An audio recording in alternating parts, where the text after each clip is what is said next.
Just a picture of the 4 foot by 8 foot by 2-inch boxes I made.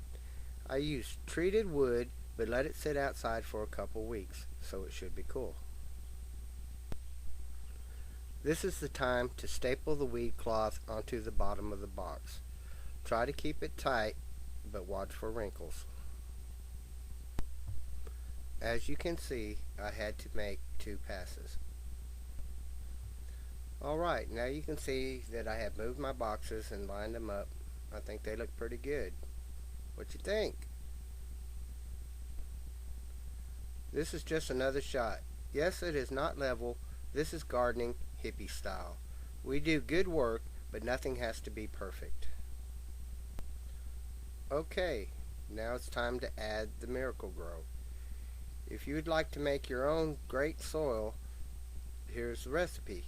1 part compost, 1 part vermiculite, 1 part peat moss.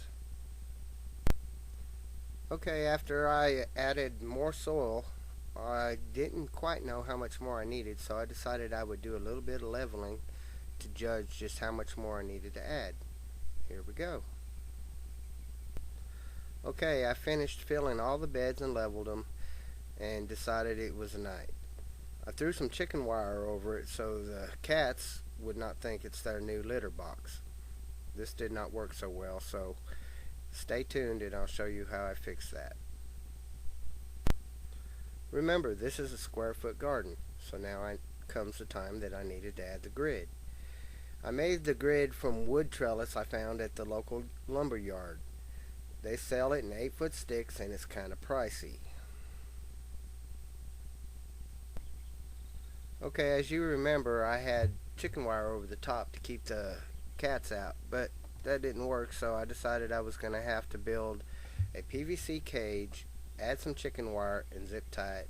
And this should keep out rabbits, should keep out cats, and hopefully the neighbor's dogs. Once built, I will zip tie the chicken wire to the PVC. Not to worry though, it will be light and easy to remove. When weeding or picking the crop, it comes up with no trouble. I built this out of 1/2-inch PVC pipe, and you will need some T's, some 90s, and a couple 4-ways. As I said earlier, I used 1/2-inch PVC pipe. I had a whole bunch laying around the house left over from odd jobs, so that's why you see the connector just off the center in this shot. Why waste pipe? Use what you have. Okay, now I'm starting to build up. I'm adding a top divider for a little strength and a little stability. I don't think I need it running across the bottom, as it might get in the way of the plants. Okay, this is just another shot of the cage going up, but I'd like to draw your attention to the corner. I used a T because that's what I had, but I decided that a 90 would look a lot better, and they actually do not cost that much, and I would only need 4 of them per box. So if you look ahead to the video, you'll see that I changed it out to a 90 and it made it look a little bit better.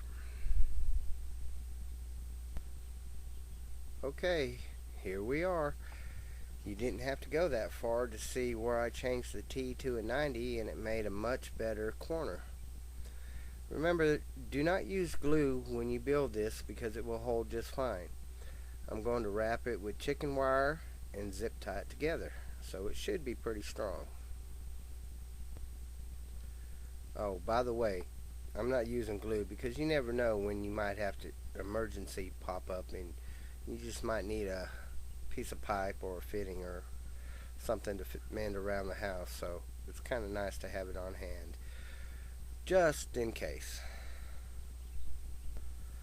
Really don't know why I threw this picture in. I just thought it was kind of a trippy shot, and it's one cage finished and it's pretty high, but not too high. You could still water over it. Alright, as you can see, I'm on to bed 2. It's not too hard, just a little time consuming, but it really doesn't take that long. If you go out and you buy one of those handheld cutters that cut the PVC pipe, you just squeeze it and it chops it off. Makes it a lot easier than using a hacksaw. Okay, all 3 PVC cages are built. It's time to get ready to start adding the chicken wire. But I thought this was kind of a trippy shot, and I thought it was kind of cool, so I decided to throw it in. Well, I just thought that you would like to see what my workbench looked like while I was building the PVC cages. I live in Texas and I have a Dodge truck, so naturally I'm going to use it, and it came in pretty handy. Here's my workbench. This is just an example of what square foot gardening is all about. Square foot gardening is less space, more produce, less work.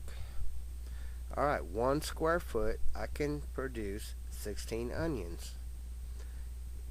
In the red outlined area, I have 4 squares of red onions, which will produce 64 red onions.